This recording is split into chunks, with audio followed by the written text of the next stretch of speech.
Wait, was I just manipulated? Then congrats. If someone has ever told you, wow, you actually look good today, what happened? Or, wow, I didn't expect you to get that job. Or they say, you're actually not that dumb. Or, you're so confident. I could never go out looking like that.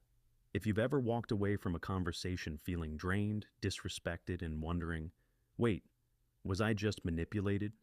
Then congrats. You're exactly the kind of person this world loves to take advantage of.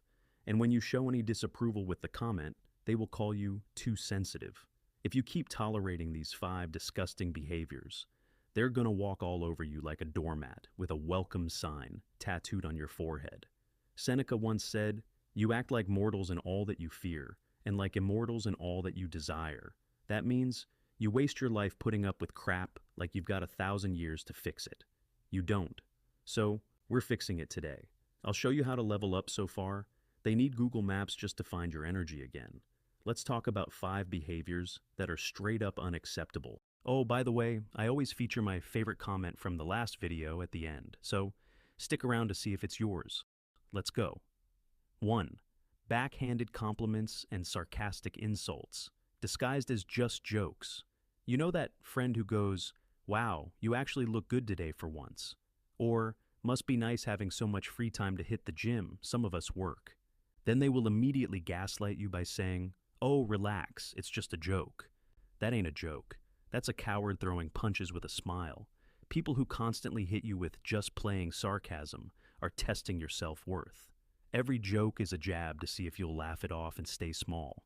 Because if you call them out, they'll say, wow, someone's sensitive. You know what's sensitive? Your tolerance. You've trained yourself to swallow micro-abuse just to keep the peace.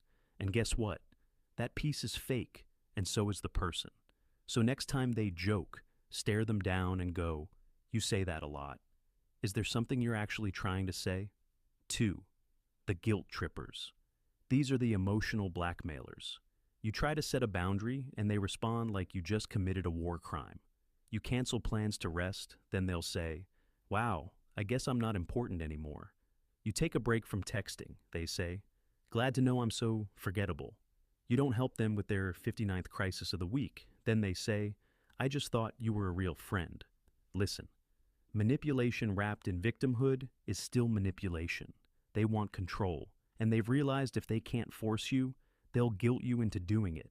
And if you keep responding to that guilt, you're not being kind. You're being emotionally mugged with a sad puppy face. Next time, hit them by saying, if my no offends you more than your expectations burden me, this relationship is already dead. 3. The people who can't celebrate you, only compete with you. Let me say this straight. If they only show up when you're losing, but disappear when you're winning, they're not your friend. These are the fake cheerleaders with secret egos. When you fail, they're suspiciously supportive. When you succeed, they ghost you. Or worse, they say, must be nice. Some of us aren't that lucky. Then they accuse you of changing or acting different since you got the job. They might go really petty and say, just don't forget where you came from. Tell them, buddy, I didn't forget. That's exactly why I'm not going back. Listen, not everyone is happy when you grow, especially the people who are comfortable with your struggle.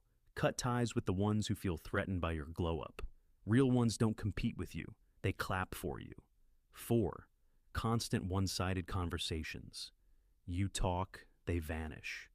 Ever had a friend who tells you everything? Trauma dump, life updates, problems at work, and then disappears like a ghost when you need a shoulder. Or worse, when you speak, they're zoning out like your words are elevator music. That's not a friendship. That's emotional colonization. They just want a free therapist with no license. And you keep showing up like you're running a free clinic for the emotionally constipated. When conversations feel one-sided, cut it off by saying, I've noticed we only talk when it's about you. Can we make this mutual, or should I stop wasting my breath? Number 5, boundary bullies. These ones will gaslight you by saying, you're so difficult these days. You set a boundary, you say no, you ask for space, and what happens?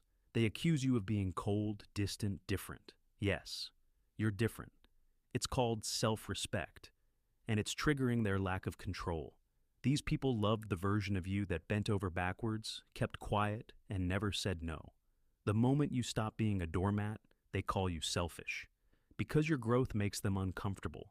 Look them dead in the eyes and say, growth isn't selfish. It's just inconvenient for people who benefited from your lack of it. If you're tolerating these behaviors, your self-worth is bleeding out quietly in the background, and you don't even realize how much energy it's sucking from your life. But here's the good news. Once you start calling it out, your entire life changes. You'll attract better people, keep your energy intact, and finally live like someone who values themselves and doesn't hand out discounts just to keep people around. Now, let's talk about what the hell to do when these toxic clowns cross the line. Because recognizing the red flag isn't enough. You gotta respond like someone who's done playing the nice guy in a horror movie. 1. Set boundaries like a bouncer at an exclusive party. You don't owe everyone access to you. Your time, your energy, your peace. These are VIP passes, not public property. And if someone keeps overstepping, don't negotiate like a confused intern. Be blunt, be clear, be done. Say it like this. This is my boundary. If you keep ignoring it, I'll distance myself. Say it like you mean it, or don't say it at all. And don't feel guilty. You're not being mean. You're just finally acting like your life matters. 2. Stop trying to fix grown adults. Some of you are out here with a God complex. You're trying to heal everyone, fix their trauma, and be their personal savior. People show you who they are. If someone's manipulative, dismissive, or energy draining, don't turn it into a project. They're not a school assignment. They're a walking headache. You fix broken phones, not broken people who enjoy being broken. 3. Master the power of the silent exit. You don't have to throw a parade every time you cut someone off. You don't owe them a 12-slide presentation explaining your emotional trauma. Some exits are best made